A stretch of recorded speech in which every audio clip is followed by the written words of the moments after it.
Hello there, Watson here, and today it's going to be a little bit of a different video. I'm basically going to talk about RPGs. So, as always with RPGs, every so often the discussion comes up online as to how we categorize them.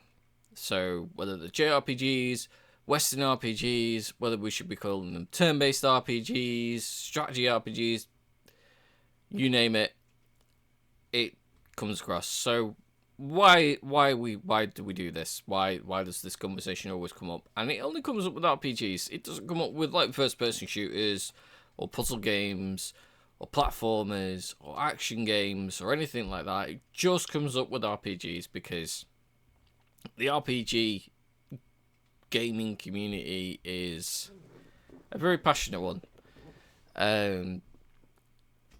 So why does it come up? Now, the idea is that it comes from taxonomy. It's a scientific term for basically labeling stuff.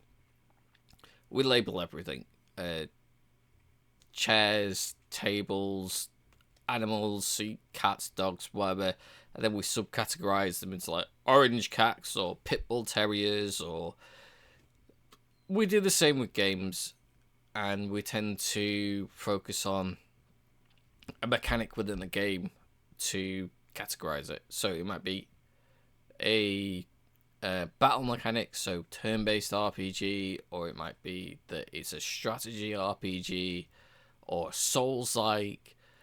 We tend to pick a mechanic. The other way of categorizing them is by using the term Japanese RPG or Western RPG. Now, conversation came up online about whether games such as Expedition 33 or Chained Echoes or Sea of Stars are JRPGs. Obviously, the term for most people JRPG is that it's a Japanese RPG, and Japanese RPGs are made in Japan, and games like Sea of Stars and Expedition 33 are made in Japan. They're not made by a Japanese development team. They're made by a French development team, an American development team, whatever. Now, the argument here is that Final Fantasy IX was made in Hawaii, but then it's also made in Hawaii by a Japanese development team. It was made by Square Enix. So it's kind of like, is it a Japanese RPG because it's made by a Japanese developer?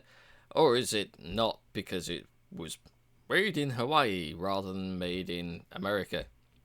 So the idea here is that whether it's developed by a Japanese team in Japan or whether it's a Japanese developed game by Japanese developers is another argument that comes up. Another one that tends to come up as well is that Japanese RPGs are basically vibes. It's the vibe that you get from the game. A Japanese RPG tends to be one where the story goes from A to B. You don't really get any choices in what you do in the game. It's just you have a set character, a set party that you can maybe change around a little bit between certain characters. You might get different choices where you can pick different characters and stuff. And for the main part, you basically you go through the game A to B, nothing changes. And with a Western RPG, you get choices. You get there's this idea that you can go through the story, but you have a choice as how you go through the story. You get at the start of the game, you could make your own character. Now, there's nuances to this. Whether we like it or not, there is nuances to this. There are various different games where there are choices to what goes on that we tend to ignore. Games like Chrono Cross and Chrono Trigger, where there are multiple endings, so depending on your choices that you make throughout the game, you'll get a different ending from somebody else. Chrono Cross in particular, when you are trying to go into the Dragon Mansion, you can pick one of 3 different recruitable characters and you experience the story in a different way. It changes that part of the story as to how you get into the mansion. It's only a slight change, but it's a change nonetheless. It is a choice. And then on top of that, obviously, the characters that you decide to recruit. You don't have to recruit every single character that you come across. There are various different characters that you can just ignore. And then games like Suikoden. Again, you have recruitable characters that you can pick that decide whether you get an ending or the true ending. If you recruit all 108, you get the true ending, and it may be that a character survives that would have originally died. Suikoden 2, there is actually also a part of the story where you get to pick whether you go into a particular battlefield to take part in a battle, or you can decide you stayed in the castle and just receiving reports.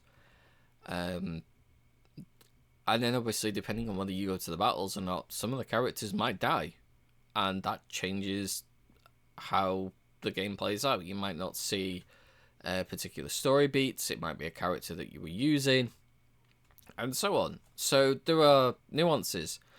I think the biggest one for this is actually Pokemon.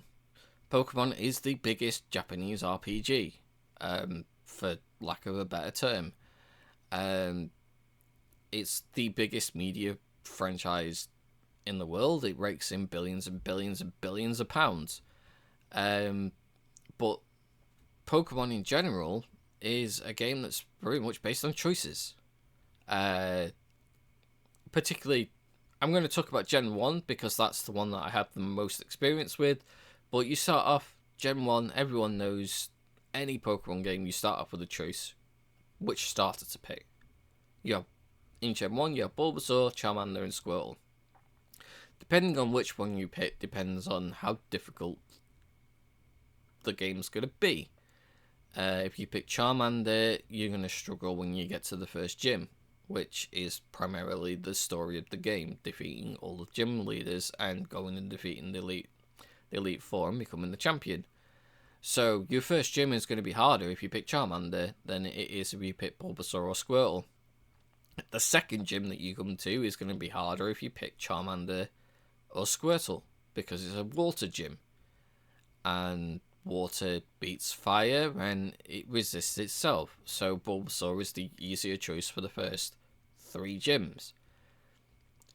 But on top of that, you might say, well, that's just a minor choice. There's different Pokemon that you can catch, which brings into the team building aspect. Now, when you leave Pallet Town, there is a route to your left. Or you can carry on going to Viridian Forest. If you go to the left, there is a fight that you can have against your rival. So that's extra experience straight off, and it's a story beat that you might miss if you decide that you're going straight into Viridian Forest. But there's also Pokemon in that area that you can catch, which make it easier for you to defeat Brock. There's Mankey and Nidoran. Mankey's a fighting type, and Nidoran learns, I think Nidoran male in particular, learns Double Kick, which is a fighting type move. I can't remember whether Nidoran female learns that, but I'm sure someone will tell me otherwise. But there's choices there as to team building. Another aspect as well when you're going through Viridian Forest is that there is a very low chance of encountering a Pikachu. It may be that when you are playing through the game the first time, you never actually see a Pikachu until you go back and decide that you're going to capture them all, but you decide you're going to do that. You might never, ever, ever see a Pikachu, whereas somebody else might see 2 or 3 on the way through. because they got lucky with like encounter rates and stuff. But I mean, these are all like rudimentary like choices and stuff. Which brings me on to the gym battles themselves. With Pokemon Gen 1, you don't have to do the gyms in order. Once you do Gym 1 and Gym 2, the game opens up to what order you can do the gyms in. You don't have to do Lieutenant Surge next, which is supposed to be the third gym. You can go to Celadon and you can defeat Erica. That's perfectly fine for you to go and do that. If you decide that you don't want to defeat Erica, you can do the Team Rocket sub-story. You can go to Celadon, you can do the Game Corner. If you do the Game Corner, you can then go to Lavender Town and get the Pokeflute. Once you get the Pokeflute, you can then go down Cycling Road and you can go to Koga's gym and you can defeat Koga. So you don't have to defeat those 3 gyms in that particular order.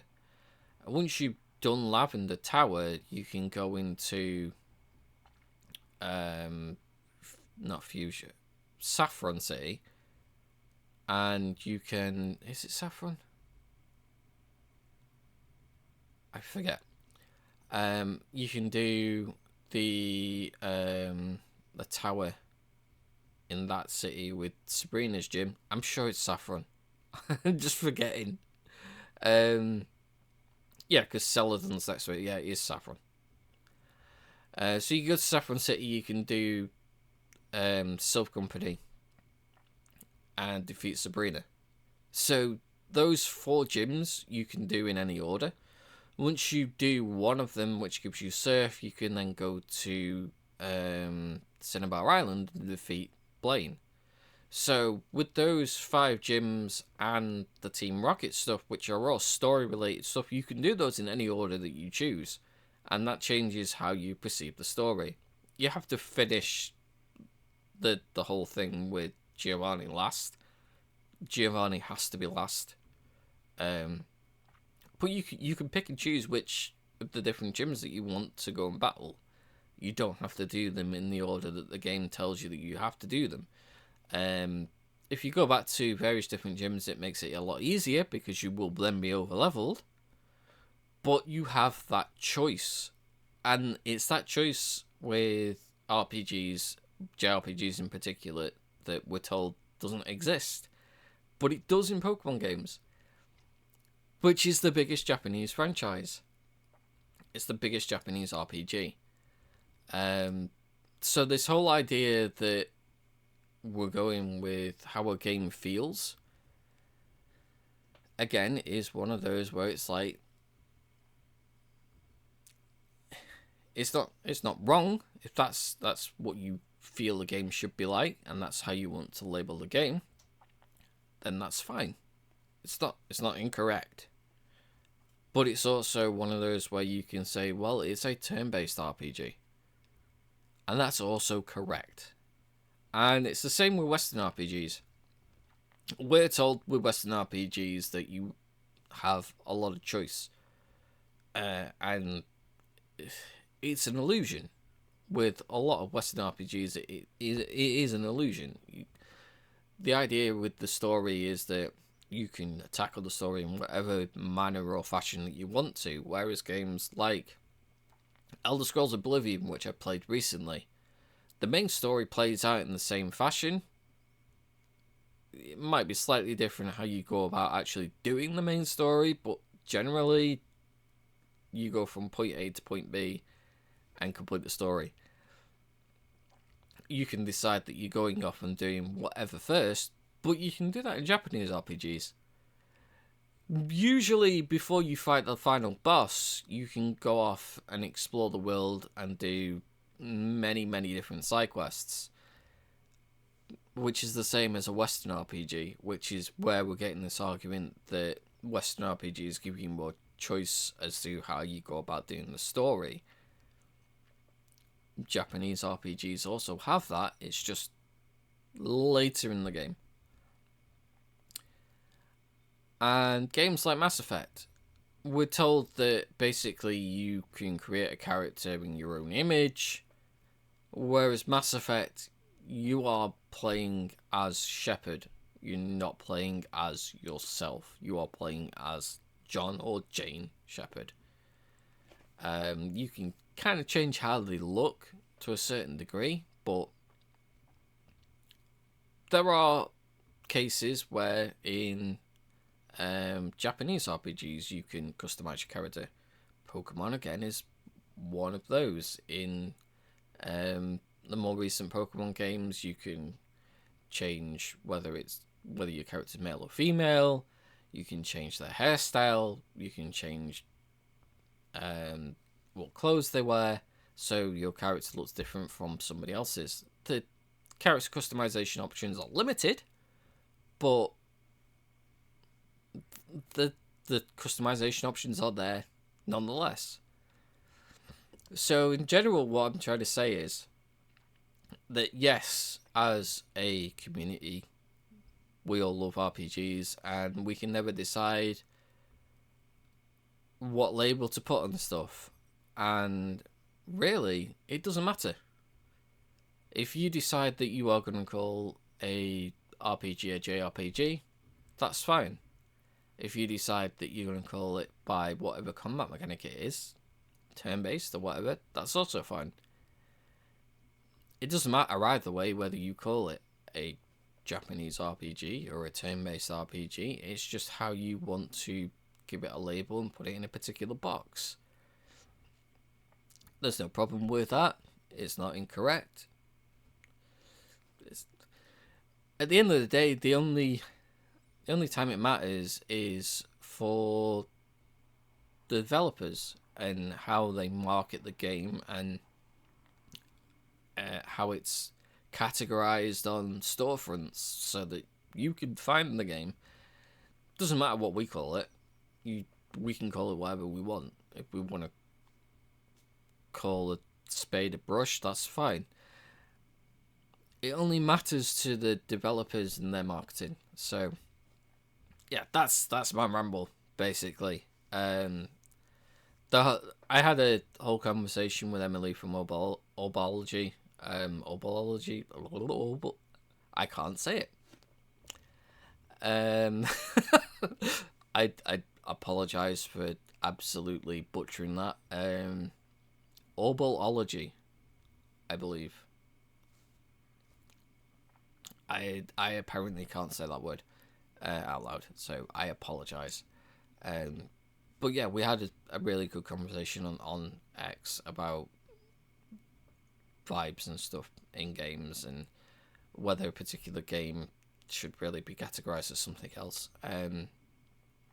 Great conversation. Normally when you have a debate online, it tends to devolve into name calling and whatnot, and for once it didn't, so that's a plus. But yeah, let me know what you think in the comments below.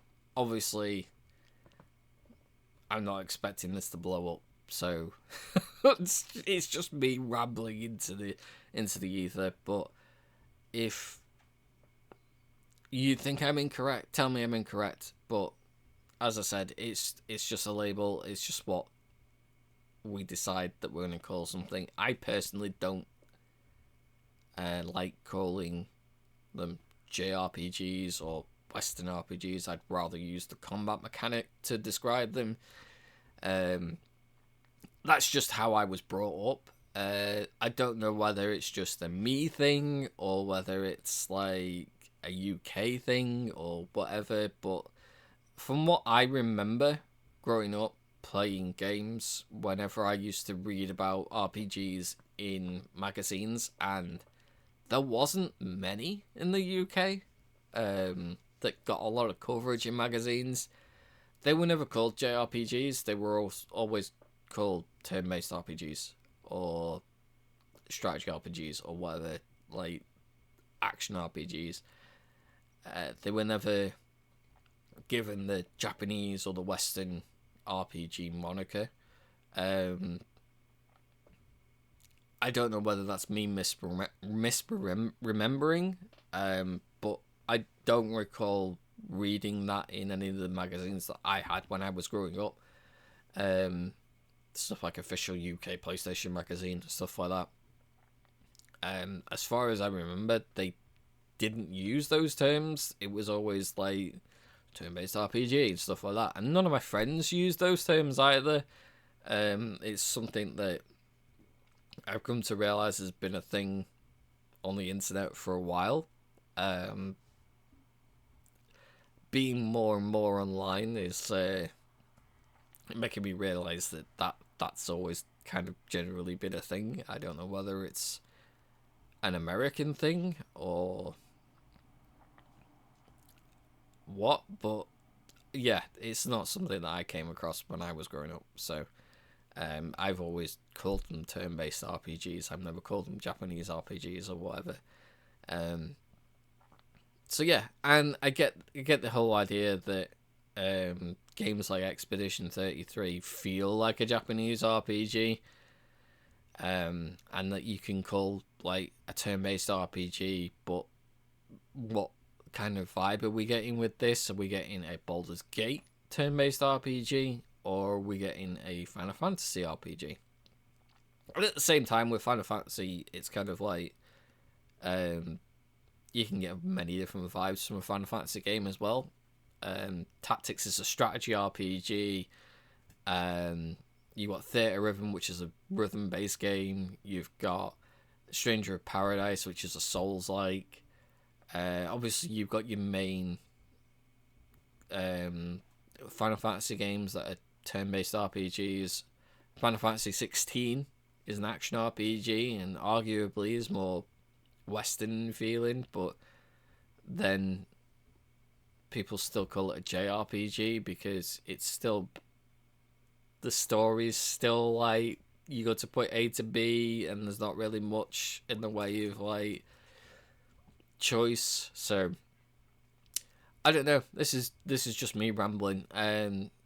As I said, the RPG community is one of those where it's like we will argue to death over what label works best for what, and ultimately it doesn't matter.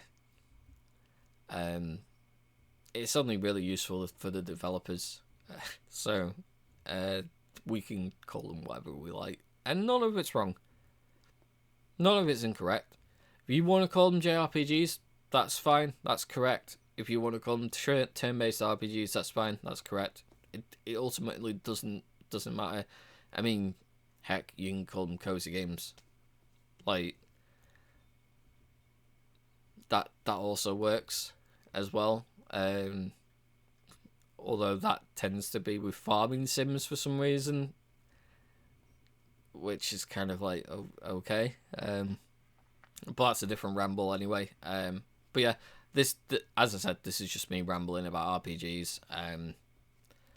Let me know your take in the comments, and thank you for listening to me ramble on this Sunday morning when I'm recording like at 7:15. Yeah, see you in the next one.